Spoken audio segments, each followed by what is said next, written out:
Name is Erik Mendelson. I'm the CEO of RecordGram.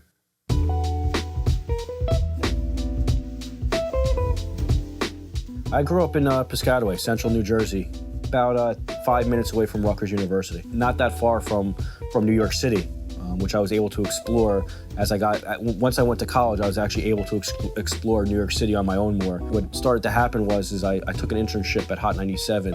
So while I was going to school getting my communication and journalism degree, I started to pursue a career in the music industry. So I started as an intern at like 18 years old. By the time I graduated college, I got a job at Elektra Records. I was making like $23,000 a year as an assistant.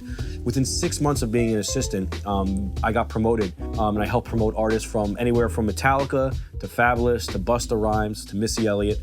I always wanted to be like the president of a label or an A&R at a label. And what I started to realize was that those seats, those executives, they don't really rotate. They rotate their chairs all the time, but they never really leave their position.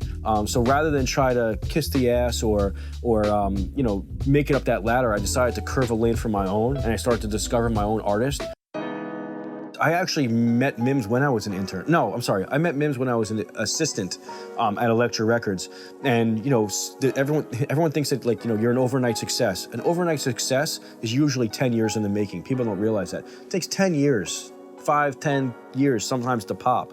And you have one big record and people are like, oh, he's a one-hit wonder, an overnight success. But we put a lot of work in before that. And people in the New York hip-hop scene know what we were doing.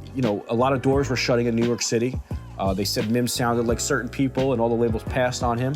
I took him out of his comfort zone. We came down to Florida. We blew the record up, which at the time, no New York rapper was doing. There wasn't too many New York rappers spending a lot of time in Miami, and certainly their first place to promote a record wasn't outside of New York. It's a bunch of rats like chasing cheese in New York. Everyone wants to get on Hot 97 or Power now. Everyone wants to get on that radio station, but no one was thinking outside of the box. Like, I can go promote my record in another market where maybe there's not 1,000,001 artists chasing the same cheese. I would say that we were really pioneering artists at that time. And people thought that Mims was from Miami. Like, this kid's from Miami? Like, no, he's from New York. They're like, how the hell did you dominate the radio stations in Florida? Well, because he had me promoting him and I was based down here, and also he had a good record. And at the end of the day, for any artist out there, your record is really what sets you apart. And at that time, because we had one of the hottest independent records on the planet, we had a lot of labels from Monty Littman at Universal calling, all the labels were calling. And we went with Capitol Records because, number one, their check was the biggest at the time for the label deal. Their terms were the best.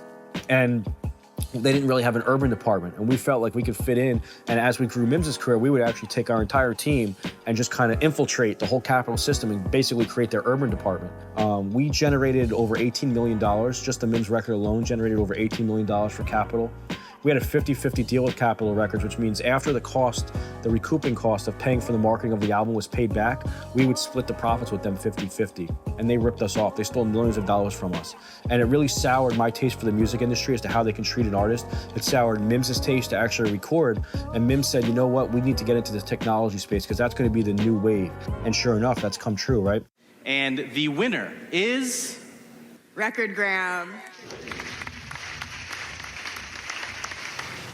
So we said, all right, let's bring music and technology together, and let's bridge the two, and let's create a music technology company. And we started to research what other music technologies were doing good and what other music technology companies were doing bad. We started to research the market, and we realized that there was a need to create RecordGram. And basically what RecordGram is, it's a mobile recording studio in your pocket that allows anyone, anywhere in the world, the ability to create music on their phone with award-winning music producers for under $5. So we're democratizing music collaboration and discovery. So whether you're in Dubai or India or South Korea or Brazil or Puerto Rico, it doesn't matter where you are. As long as you have a cell phone, you can create music in a user-friendly, convenient, and affordable manner, which is very important.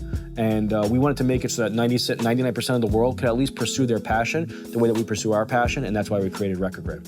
The ultimate goal for RecordGram is to discover the next Justin Bieber, right? We want to discover talent, and we want to change kids' lives or artists' lives all over the world. An artist should not have to spend hundreds of thousands of dollars in a recording studio to record music, or hundreds of thousands of dollars to promote themselves just to get the attention of a record label. They should be able to do it as cost-effectively as possible so that they can potentially, meet their expectations and their goals, which for a lot of them is to become, a major label recording artist or a superstar recording artist without a major label infrastructure.